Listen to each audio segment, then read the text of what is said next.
Hello and welcome to Tips and Tricks for Microsoft Live at EDU. My name is Evan Archella and I'd like to talk with you about some basics for Microsoft SkyDrive. Microsoft SkyDrive is part of the Live at EDU technologies, and if you go to office.live.com in your browser, it will redirect you to the SkyDrive homepage. You may have to sign in first if you're not already signed in with your Windows Live ID. If you'll go over here to the Windows Live ID field, put in that ID. It's typically going to be the same email address that you've historically used, only now it's provisioned as a Live at EDU account. You'll be able to go ahead and sign in to that service. This is the office.live.com page, the SkyDrive home page, and it's broken out into a few different areas here. On the left-hand side, you're going to see links to all of the folders that you might have created within SkyDrive, both personal and shared folders. In the middle, you'll see recent documents. So those things that you might have been working with on SkyDrive are going to be populated in this field. Just gives you quicker access to be able to get back into those documents. And on the right-hand side, you're going to see Create a New Online Document. And here you'll see icons for Word, Excel, PowerPoint, and OneNote. These are what we call the Office web apps, and these were introduced and integrated into SkyDrive as part of the Office 2010 launch. You can use these to edit and work on these documents in the browser, as well as open them up in the full application if you happen to have Office installed locally on that particular machine that you're using. We'll talk a little bit more about Office web apps as we get further into the screencast series. Also like to talk about for a second here the Messenger Social capabilities. Messenger Social is essentially a social networking piece of SkyDrive.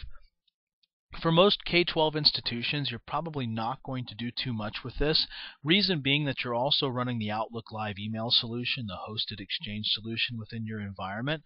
Outlook Live is an organizationally owned tool, meaning that your district, the State Department of Education, has visibility into the information within Outlook. They can enforce certain types of policies on that information, and there's a bit of a wall kind of built around that solution to be able to give you that control.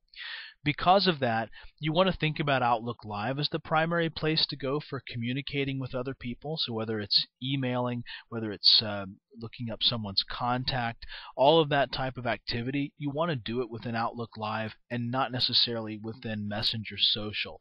Messenger Social is still here because what you have is essentially the public version of SkyDrive made available for you as an education customer. What I mean by that is if you already had a Windows Live ID, like a Hotmail account that you had in the past, or maybe you've gone out and created one for yourself as a consumer, you would basically get the same SkyDrive experience as you'll get logging in with your Live at EDU account. The primary difference is the existence or the non-existence of advertising. So over in this white space that you see underneath these icons, if you had signed in as a consumer using a consumer Windows Live ID, you would see a web banner here with advertising. For education, we didn't want students and teachers to have to be subjected to that advertising, so we stripped it out of the accounts that are using Live at EDU Windows Live IDs to sign in. So when you sign in, you won't see the presence of advertising here, but you also should be aware that Messenger Social is still in play, and you may get friend requests from people in terms of your Windows Live network, and that's not necessarily a bad thing, but you just want to make sure that if you're talking communication, you're talking about emailing, contacts, even instant messaging, if you're using that feature integrated in Outlook Live, you always want to be doing those things from Outlook Live. If you want to eliminate friend requests, so you don't want to receive those coming in, you can come up here to your profile. It's right underneath your name, and you can go into your privacy settings and set it to private, and then you won't receive any more friend requests through the Messenger Social functionality. Those are the major areas of the SkyDrive homepage. Real quick, if we come over into our folders, again, that's on the left-hand side. I could jump into My Documents, for example. Let me give you a sense of the interface here. So we've got some files here. Across the top, what you see is a command bar. These are folder-level command options. So everything in here relates to the specific folder itself.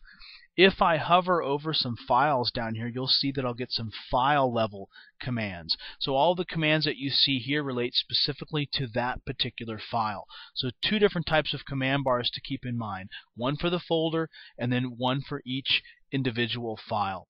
We'll talk about our next screencast, how to upload content into your SkyDrive. So how do you get the information here? We'll look at that in the next screencast. Let me give you some resources to think about. Here's some links for more information on Live at EDU. I've also included here the help.outlook.com for the Outlook Live solution as well, and also a search term there for Bing. If you go out to Bing and search for Office Web Apps Product Guide, you'll find a nice PDF with a breakdown of all the features within the Office Web Apps. And I look forward to having you on my next screencast.